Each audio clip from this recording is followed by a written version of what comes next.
अमीर कैसे बने, ये हम सीखेंगे with the help of this book जिसका नाम है अल्मनैक ऑफ नवल रविकांत। क्या आपने कभी ये सोचा है कि कई लोग मेहनत तो हमारी जितनी करते हैं पर हमसे कई गुना अमीर होते हैं, और कई लोग तो पढ़े लिखे भी नहीं होते फिर भी उनके पास काफ़ी पैसा होता है। इससे हमें एक बात तो पता चलती है कि अमीर होने के लिए मेहनत और पढ़ाई काफ़ी नहीं है, इसके अलावा भी हमें कुछ स्किल्स और बेसिक प्रिंसिपल्स आने चाहिए जिनको इस वीडियो में आज हम डिस्कस करेंगे। सो make sure you watch till the end. Now first thing आपके माइंड में ये आ रही होगी कि नवल रविकांत है कौन और इनकी एडवाइस आपके लिए क्यों मैटर करती है। तो नवल रविकांत एक इंडियन अमेरिकन मल्टी मिलियनियर हैं जो उबर और ट्विटर जैसी बड़ी कंपनीज में अर्ली इन्वेस्टर रह चुके हैं। कुछ लोग इन्हें मॉडर्न फिलोसोफर भी मानते हैं क्योंकि ये वेल्थ क्रिएशन, हैप्पीनेस और सेल्फ इंप्रूवमेंट पे अपनी यूनिक व्यूज को बहुत ही आसान भाषा में हमें समझाते हैं। और क्योंकि वेल्थ क्रिएशन जैसे टॉपिक्स पे हमारे स्कूल में कुछ भी नहीं सिखाया जाता, तो उस गैप को फिल करने के लिए I think it's a very important book. So पूरी बुक को पढ़ने के बाद मैंने इसमें से 6 पॉइंट नोट डाउन किए हैं जो मुझे लगता है कि आपके लिए बहुत रिलेवेंट होंगे, जिसमें से 4th पॉइंट तो बहुत ही इंपॉर्टेंट है। सो मेक श्योर आप वीडियो को बिना स्किप किए पूरा देखें। So let's begin. Number 1, earning money is not about doing hard work but it's a skill that you have to learn.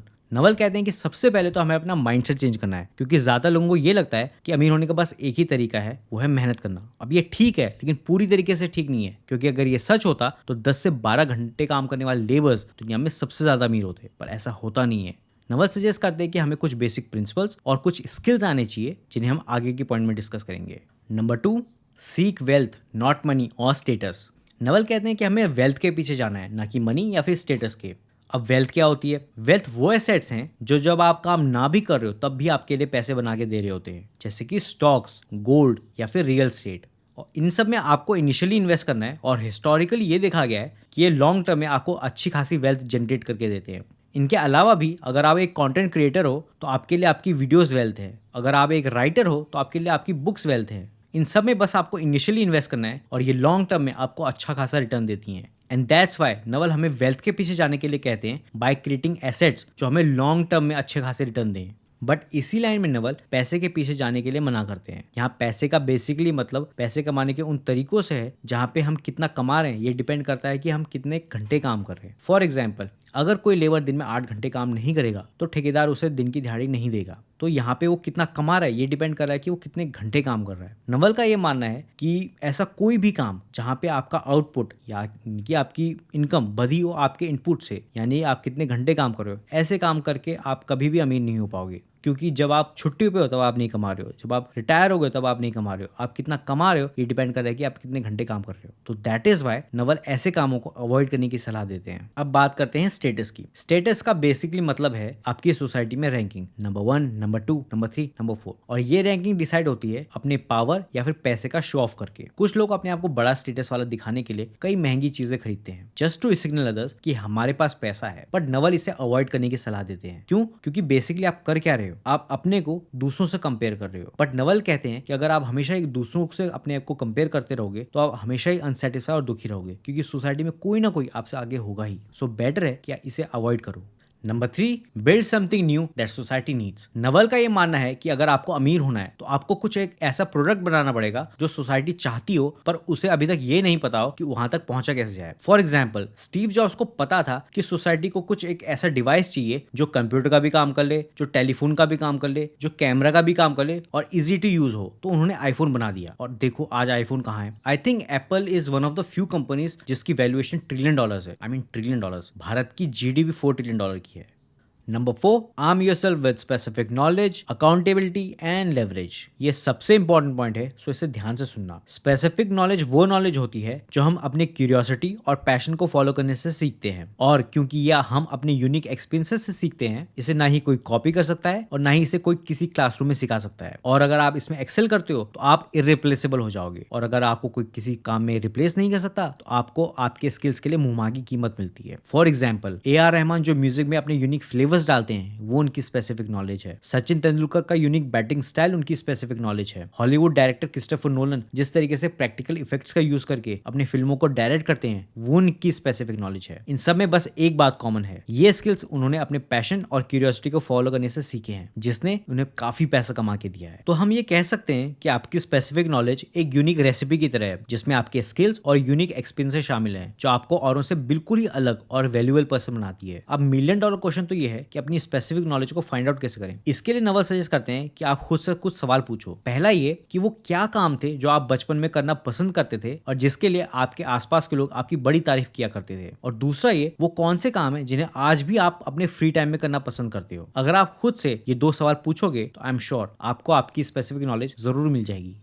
Leverage का मतलब है लेबर, मनी, कोड या फिर मीडिया की मदद से अपने एफर्ट्स को मल्टीप्लाई करना। इसमें सबसे पहले हम लेबर लेवरेज को समझते हैं। मान लीजिए एक कॉन्ट्रैक्टर है जिसके पास अभी करंटली 10 लेबर्स हैं जिनकी मदद से वो एक साल में एक घर बना पाता है। अब अगले साल वो 10 और लेबर्स को रख लेता है, तो इससे होगा क्या, वो एक साल में 2 घर बना पाएगा। तो लेबर लेवरेज की वजह से उसने अपने अर्निंग पोटेंशियल को बढ़ा दिया। बट इसका एक नेगेटिव पॉइंट भी है। अगर आप एक अच्छे लीडर नहीं है और आपको लोगों से काम करवाना नहीं आता तो आपका बिजनेस इससे उल्टा घाटे में भी जा सकता है, क्योंकि लोगों से काम करवाना काफी मुश्किल होता है। अब चलते हैं मनी लेवरेज पे। मनी लेवरेज में हम अपने एग्जिस्टिंग बिजनेस को पैसे की मदद से और भी बड़ा बनाते हैं। इसका बेस्ट एग्जांपल है स्टार्टअप्स। मान लीजिए एक शू बनाने वाला स्टार्टअप है जो साल के 1000 शूज बनाता है। अब अगर उसे एडिशनल फंडिंग मिल जाए तो अपनी प्रोडक्शन को भी बढ़ा देगा। इससे होगा क्या, उनका प्रॉफिट भी बढ़ जाएगा। So that is the power of money leverage. But इसका एक नेगेटिव पॉइंट भी है। इस लेवरेज का इस्तेमाल करने के लिए आपको किसी और व्यक्ति से फंडिंग की जरूरत है, जिसके लिए आपको उस व्यक्ति का पहले भरोसा जीतना पड़ेगा। आपको उसे भरोसा दिलाना पड़ेगा कि आप उसके पैसों को डुबाओगे नहीं बल्कि कई गुना मल्टीप्लाई करके दोगे, वरना कोई व्यक्ति आपको अपने मेहनत की कमाई क्यों देगा। अब आते हैं उन लेवरेजेस पे जिसको नवल सबसे अच्छा मानते हैं, क्योंकि इसमें ना आपको किसी लेबर की जरूरत है और ना ही किसी दूसरे व्यक्ति के पैसों की जरूरत है, और इन दोनों के बिना ही आप अपने एफर्ट्स को कई गुना मल्टीप्लाई कर सकते हो। नवल मानते हैं कि इन लेवरेजेस का इस्तेमाल करके फ्यूचर में लोग बिलियनियर्स बनेंगे। ये लेवरेजेस हैं कोडिंग और कंटेंट क्रिएशन,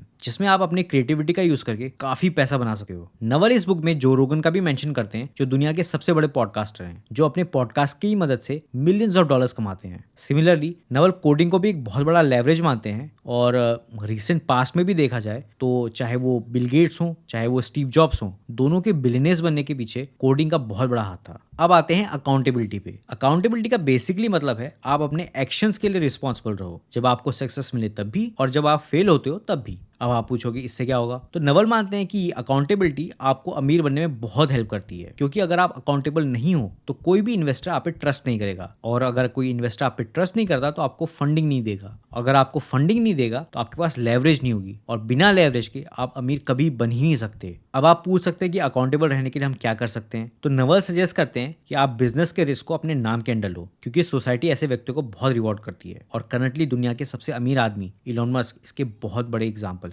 आपको याद होगा स्पेसएक्स के अर्लियर फेजेस में जब उनके रॉकेट्स फेल होते थे तो इलॉन ने उसे किसी से छुपाया नहीं, बल्कि अपने फेलियर्स को ओपनली डिस्कस किया, जिससे इन्वेस्टर का उन पे ट्रस्ट और बढ़ गया। और फास्ट फॉरवर्ड टू 2025, आज किसी भी देश को अपनी सैटेलाइट लॉन्च करनी होती है तो स्पेसएक्स उनकी पहली चॉइस होती है, क्योंकि वो सस्ती होने के साथ साथ बहुत ही सेफ भी मानी जाती है, और जिसकी वजह से इलॉन की net worth I think $500 billion cross कर चुकी है। Number 5, read and learn. Naval कहते हैं पैसे कमाने के 2 सिस्टम्स होते हैं, एक नया और एक पुराना। पुराने सिस्टम के अकॉर्डिंग आप पहले स्कूल जाते हो, कॉलेज जाते हो, डिग्री लेते हो, फिर 30 साल तक जॉब करते हो, hopping by the end of it हमारे पास इतना पैसा आ जाए कि बाकी की बची हुई जिंदगी आराम से कट जाए। ऑन दी अदर हैंड नए सिस्टम में पैसे कमाने की अप्रोच थोड़ी अलग है। आजकल आपने देखा होगा कि बहुत सारे नए प्रोफेशंस क्रिएट हो रहे हैं, जिनकी लाइफ होती तो 4 से 5 साल है, पर उन 4-5 सालों में आप पूरी लाइफ टाइम के लिए वेल्थ इकट्ठा कर सकते हो। कंटेंट क्रिएशन इसका बहुत अच्छा एग्जांपल है। 2016 में जब से इंटरनेट सस्ता हुआ है तब से आपने देखा होगा कि इंडिया में बहुत सारे कंटेंट क्रिएटर्स इमर्ज हुए हैं, जिन्होंने काफी अच्छा खासा पैसा कमाया है। तो इस नए सिस्टम के अकॉर्डिंग नवल का यह मानना है कि आपको 9 से 12 महीनों के अंदर किसी भी फील्ड का एक्सपर्ट बनना आना चाहिए, ताकि आप उस फील्ड में जल्दी से एंटर करके अच्छा खासा पैसा बना सको, जिसके लिए आपको एक परपेचुअल लर्नर बनना पड़ेगा। मतलब आपको नई चीजें सीखते रहनी पड़ेगी,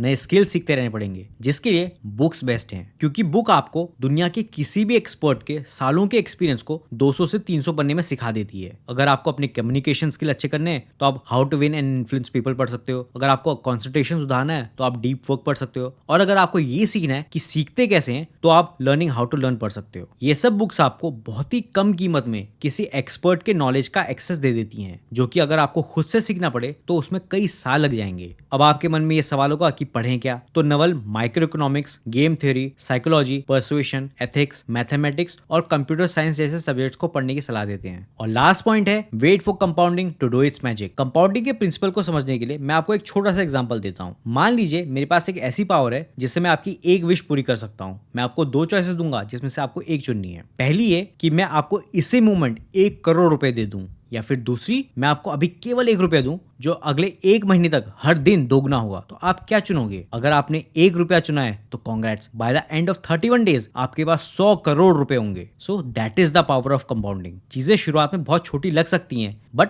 over a period of time जब वो हम बड़े होकर अपने रिजल्ट देती हैं तो उन रिजल्ट्स पे हमें खुद को भरोसा नहीं होता। नवल मानते हैं कि लाइफ में सारे रिटर्न्स, चाहे वो पैसे को लेकर हो, हेल्थ को लेकर हो, रिलेशनशिप को लेकर हो या फिर नॉलेज को लेकर, सबके रिटर्न हमें कंपाउंडिंग से ही मिलते हैं। अगर आप ऊपर दिए हुए पॉइंट्स को कंसिस्टेंटली एक लंबे समय तक फॉलो करते हो तो शुरुआत में आपको ये लग सकता है कि कोई रिजल्ट्स जनरेट नहीं हो रहे, पर over a period of time आपकी मेहनत कंपाउंड होगी और वो ऐसे रिजल्ट्स देगी जिस पे आप भी भरोसा नहीं कर पाओगे। So to summarise all the points, number 1, पैसे कमाना एक स्किल है जिसे कोई भी सीख सकता है। नंबर 2, आप एसेट्स बनाओ जो आपके लिए फ्यूचर में लंबे समय तक वेल्थ क्रिएट करें, और साथ ही में पैसे कमाने के उन तरीकों को अवॉइड करो जिसमें आपका टाइम आपकी इनकम से बधा हो, और स्टेटस गेम को भी अवॉइड करो because it will make you unhappy. Number 3, ऐसा कुछ प्रोडक्ट बनाओ जो सोसाइटी की नीड्स को पूरा करे, सोसाइटी आपको खुद अमीर बनाएगी। नंबर 4, आप अपनी स्पेसिफिक नॉलेज को फाइंड आउट करो और उसे अकाउंटेबिलिटी और लेवरेज के साथ यूज करो। नंबर 5, बुक्स पढ़ने की आदत डालो because readers are the leaders. और लास्ट पॉइंट, अपने एफर्ट्स को लंबे समय तक कंपाउंड होने दो।